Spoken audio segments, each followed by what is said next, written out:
नमस्कार, आप देख रहे हैं बिस्तक। मैं हूं रजत देवगन। आज हफ्ते के पहले कारोबारी सत्र पे भी बाजार ऑन द बुल लुढ़क गया। जोरदार बिकवाली जिसके चलते 23,000 के लेवल को क्लोजिंग बेसिस पे ही तोड़ दिया। अंतरराष्ट्रीय बाजार से संकेत भी ढीले थे। अमेरिकन मार्केट्स पिछले सत्र में गिर के बंद हुए थे।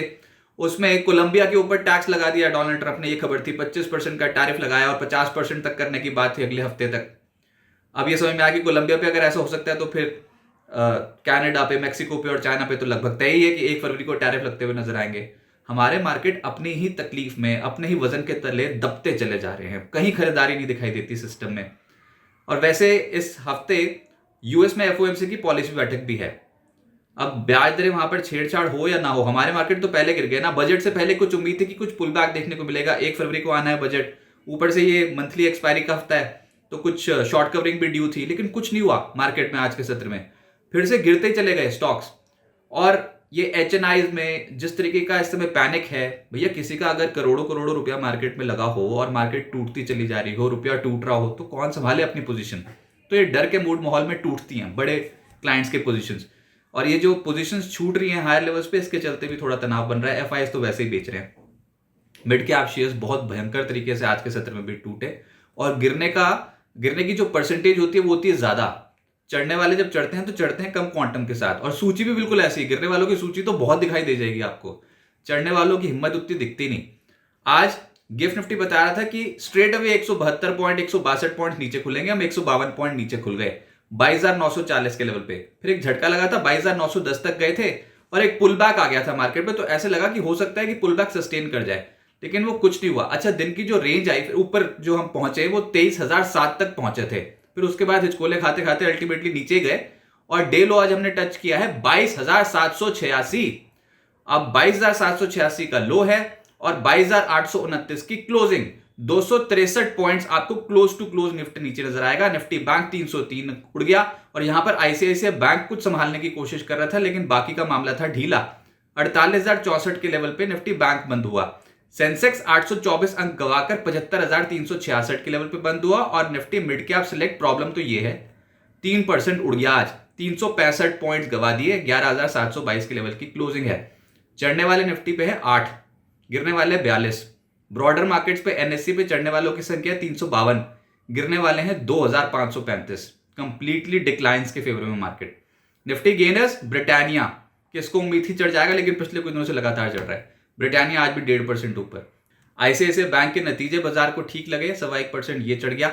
एमएनएम 1% ऊपर। एचयूएल, एसबीआई, इन स्टॉक्स में हल्की खरीदारी होती हुई नजर आई, लेकिन गिरने वालों की सूची बहुत ज्यादा। ऊपर से आज जो पिटे हैं वो है आईटी, जिसमें HCL technologies, tech Mahindra, Wipro, ये स्टॉक सबसे ज्यादा टूटे हैं, करीब करीब 4% से 4.5% नीचे। और यूएस में इस हफ्ते बड़ी बड़ी आईटी कंपनियों के नतीजे आने हैं। अच्छा, उसके बाद फिर आज जो निफ्टी पे हमारे यहाँ टूटे वो तो हिंडाल्को, श्रीराम फाइनेंस, उसके बाद तो बहुत लंबी कतार है। लेकिन ये जो स्टॉक्स हैं 3.25% 3.5% टूट गए। एफएनओ गेनर्स में बैंक ऑफ इंडिया 5.5% ऊपर, टोरेंट फार्मा 2.5% ऊपर, फेडरल बैंक, ब्रिटानिया, डीलेव जैसे स्टॉक्स 1.5% से ज्यादा चढ़ते हुए नजर आए। लेकिन गिरने वालों में लॉरस लैब्स 13% नीचे। अब एक्सीडेंट्स का क्वांटम तो देखो किस तरीके से टूट रहे हैं। सीडीएसएल 10.5% नीचे, पीईएल 9% नीचे, आईडीएफसी फर्स्ट बैंक 8.5% नीचे, कैम्स का स्टॉक 7% नीचे। नतीजे आए हो नहीं आए हो कोई फर्क नहीं पड़ रहा, कचर के रख दिए हैं mid cap stocks. Mid cap gainers में बैंक ऑफ इंडिया नजर आएगा आपको 6% ऊपर। इसके अलावा एक स्टॉक है एपिग्रल, जिसमें 5.5% की तेजी आई। इथॉस लिमिटेड 5% ऊपर। आज सरकारी बैंक्स खुश थे, जिसमें आईडीबीआई बैंक भी लगभग 4.5% ऊपर रहा। अदानी, विल्मर और एलिवस ये स्टॉक 4% चढ़ते हुए नजर आए। लेकिन लूजर्स में अनंतराज, और आज 17.5% टूटा है ये स्टॉक। नेटवेब लगातार टूट ही रहा है, आज भी 12% उड़ गया। प्रूडेंट 11% ज्यादा नीचे चला गया। कैप्लिन पॉइंट, नेटवेब, तेजस नेटवर्क, कहीं छुपने की जगह नहीं है, सब मामला ढीला है। 10% से 11% ये टूट गए। धानी, जीनस पार, शिल्पा मेडिकेयर, ये सब स्टॉक्स 9% से 9.25% नीचे। वक्रांगी, आदित्य बिरला, सनलाइफ, एएमसी और स्वान एनर्जी 8.5% से 9% टूट गए। देखिए ये दिन पास हो जाएंगे, ये फेज भी पार हो जाएगा। तो ये जो मैं परसेंटेज गिरावट वाले आपको स्टॉक्स बता रहा हूं, ये कभी ना कभी चढ़ेंगे जरूर, लेकिन अभी कहां पर जाके रुकेंगे पहले यही तय करना बहुत मुश्किल है। और नेक्स्ट लेग ऑफ रैली कहां पर बनेगी वो इस समय बताना बहुत मुश्किल। अल्टीमेटली होगा ये कि जिसकी अर्निंग्स बहुत अच्छी आई हैं और उसके भाव कम हो गए हैं स्टॉक्स के, वहां पर खरीदारी होगी। लेकिन आइडेंटिफाई करना, स्टॉक पिकिंग करना, बॉटम ढूंढना, ये सब बहुत मुश्किल रहेगा मार्केट में। और जहां पर आप हो वहां पर आप सस्ते हो गए, ये बात भी समझ में आती है, लेकिन वो गिरने की रफ्तार थम नहीं रही है अभी। देखते हैं इन जोन्स के आसपास अगले कुछ दिनों बजट से पहले अल्टीमेटली मार्केट रुकता है कि नहीं। आज के सत्र में तो अक्रॉस द बोर्ड बिकवाली थी, सेक्टर स्पेसिफिक सब टूटे हैं। मीडिया सबसे ज्यादा टूटा आज तो, ये सारेगामा, जील, टिप्स म्यूजिक, डेन नेटवर्क्स, नजारा 4.5% से 7.5% धड़ाम। आईटी स्टॉक्स में पिछले कुछ दिनों में जो जोश था सब ठंडा पड़ गया है। कोफोर्ज, परसिस्टेंट, एलटीआईएम, एचसीएल टेक, टेक महिंद्रा 4% से 5% टूट गए। मेटल्स में वेल्सपन कॉर्प, जेएसपीएल, हिंद कॉपर, वेदांता, स्टील अथॉरिटी 4.25% से 6% नीचे चले गए। फार्मा में लॉरस लैब्स, ग्रैन्यूल्स, इप्का लैब्स, बायोकॉन, जाइडस लाइफ, कहीं छुपने की जगह नहीं, 4% से 11.5% का फॉल। उसके बाद सरकारी मामला ही ढीला है इस समय। बजट से पहले बताओ कोई बजट रैली तो आई नहीं और लेने के देने पड़ गए, जिसमें एनर्जी में एनएलसी इंडिया, जेपी पार, जीवीटीएनडी, गेल, एसजेएन, निजी कंपनियां, सरकारी कंपनियां सब पिटियां एनर्जी में तो आज 4.5% 5.5% नीचे। और ये जो सरकारी कंपनियों का इंडेक्स है पीएससी इंडेक्स, इसमें आईआरसीटीसी 5% नीचे, एचएएल 5% नीचे, पीएफसी, गेल, सेल, ऑयल इंडिया 4% से 4.5% करेक्ट हो गए। तो कहीं इस समय दिखाई नहीं देती तेजी। आप आईसीआईसीआई बैंक, ब्रिटानिया अगर इंडेक्स को संभालने की कोशिश भी करेंगे तो बाकी सब नीचे ले आएंगे। और मिड कैप्स की तो हालत देखो, इतनी बुरी तरीके से टाइट हो रखी है। अब आगे क्या होगा देखिए, इस हफ्ते 6 ट्रेडिंग सेशन है, उसमें से एक तो पास हो गया, अब बचे 5। और ये जो 5वां ट्रेडिंग सेशन होगा वो शनिवार को होगा। 1 फरवरी को आएगा बजट। सबसे बड़ी कवरेज तो आप बिस्तक पे ही देखोगे। इनफैक्ट अभी से ही देखना शुरू करोगे कि बजट में क्या एक्सपेक्टेशंस हैं बाजार के जानकारों की और इकोनॉमिस्ट की, इंडस्ट्री लीडर्स की। सब इसी मंच पे आके बिस्तक पे आपको बता रहे हैं कि बजट से क्या एक्सपेक्टेशंस हैं। लेकिन मार्केट इतनी जबरदस्त तरीके से करेक्ट हो जाएगा ये किसी ने नहीं सोचा था। ये मार्केट बहुत करेक्ट हुआ है, 7 महीने के निचले स्तर पे पहुंच गए हो। बहुत ज्यादा दिखता भी है कि आप ओवरसोल्ड जोन पे चलते चले जा रहे हो। मिसाल के तौर पे मैं आपको बताऊं कि एनएससी 500 के मात्र 19% शेयर्स ऐसे हैं जो 200 दिनों की औसत के ऊपर हैं। और अगर आप निफ्टी के यही संख्या देखोगे जो कि शेयर्स 200 दिनों की औसत के ऊपर हैं, वो मात्र 28% है। अच्छे समय में ये आंकड़ा 90% से 95% होता है। हेल्दी मार्केट जो होती है, तेजी वाली जो मार्केट होती है, उसमें 200 दिनों की औसत के ऊपर ऊपर ही रहते हैं शेयर्स। और 90 to 95% शेयर्स एक बुल मार्केट में 200 दिनों की औसत के ऊपर ही चलने की कोशिश करते हैं।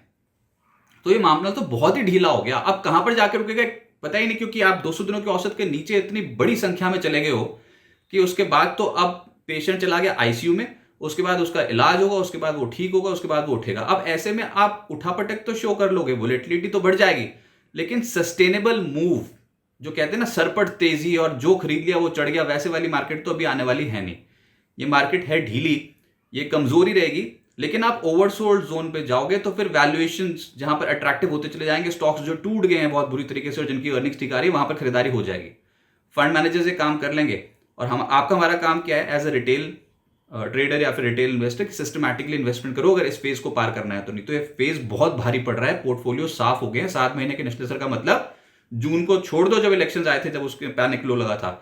जुलाई ऑनवर्ड्स सब गायब हो गया मार्केट से जो कमाया था। और उसके बाद तो जिन्होंने जुलाई ऑनवर्ड्स जुलाई के बाद से जो पैसा लगाया मार्केट में, उनके तो लेने के देने पड़ गए। ऊपरी स्तरों पर इतनी तगड़ी करेक्शन देखने को मिली है। तो अभी तो ऐसा लग रहा है कि सभी शेयर्स एक साथ गिरे, अच्छे बुरे सब एक साथ पिट गए हैं।